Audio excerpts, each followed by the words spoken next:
Right, well, it's been full on Project Central in here. My work table's a bit of a mess, and I've been doing a lot of stuff with this, which is the scattergun comp crawler kind of thing.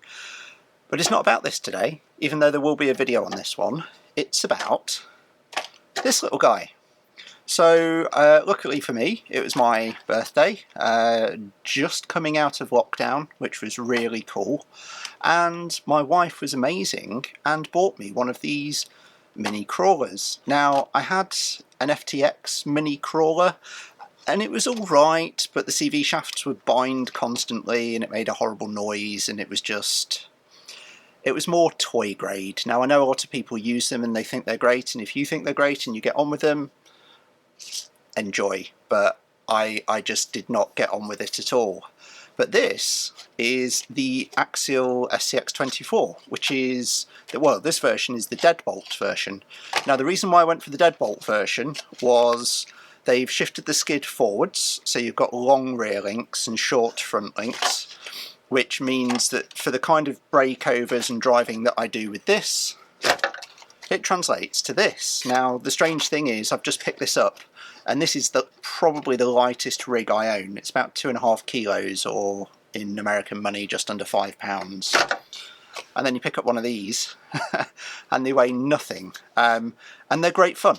You can crash them, they just roll down the hill, they tumble, you can catch them in one hand, you don't rip your hand open. I'm missing a load of skin on this finger where this one hurt me. And yeah, overall, really good. Now, I'm not doing a huge review on it today, it's more just to go through some of the driving, and there'll be little clips of it driving as I'm talking, but this is bone stock.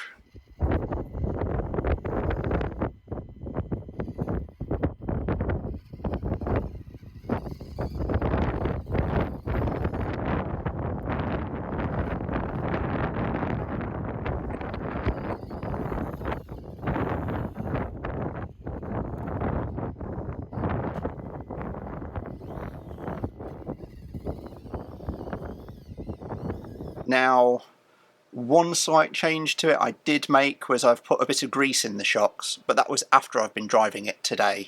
And all the grease does is just slow down the sort of wobbly body.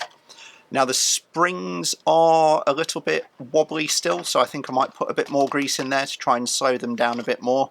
All I'm trying to do is just slow the rebound, because I think the spring rate's just right. The body sits in a nice sprung position.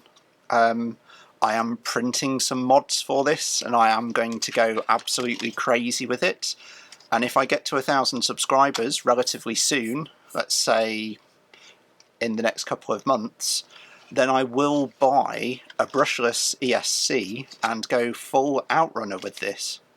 But I've read that a lot of people tend to put brass on them, tend to make them quite heavy, and I really like the lightweight agility of them. And so my plan is to widen the stance, and I really love this body mounting system, it's great, it's just a hinge. Widen the stance. Now, the battery is just a little battery that sits sort of to the rear of the truck. What I'm going to do is move the battery down so it sits at the same height as the rails. I'm going to move the ESC down so that's the same height of the rails, so that we're chopping all of the weight that's above the shock towers, bringing it lower down. I quite like the roll cage, but the roll cage might come off. I'm going to weigh that. If it's more than, say, 20 or 30 grams, it might have to stay off. Looks like it's just held in by a few Allen keys, which would be a shame because poor old driver might lose his head, quite literally. There might be an option for a bit of a body drop. Now, I thought about a body drop, but then I would have to chop the shell, so maybe we'll see there.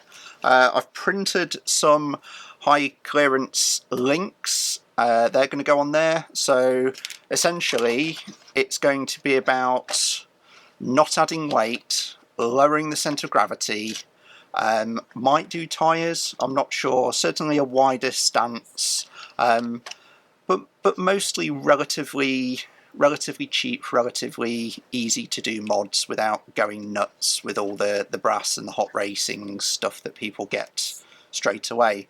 I probably might end up putting some brass on this if I can't get the weight balance correct. And then, yeah, I'm going to lay off the electronics. I might swap the servo out. I've got some micro servos somewhere that I can chuck on there that hopefully should perform a little bit better. But in terms of the ESC and the motor, because I'm not going to add any weight, I don't think I need to change those.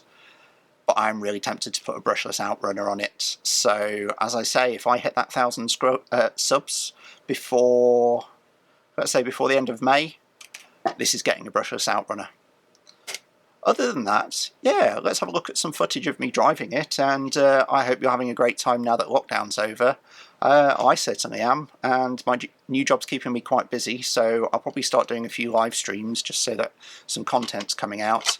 And I've got a few bits pre-recorded, and we're going to be going over, oh dear, all the crazy stuff that's on this scattergun, including a 3D printed casing for a standard TRX gearbox that gives you 30+% overdrive, I think it's 33% overdrive, and moves your motor about an inch further forwards, which I think is pretty awesome.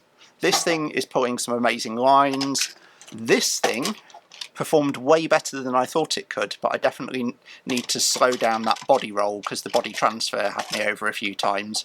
But it really does like to climb, a bit like my G-Made GSO2 with one wheel in the air, and that is a really fun party trick. Anyway, on to the footage, have a great time, and don't forget to like and subscribe, because then we'll see this thing go full low centre of gravity comp mode. That's it for now.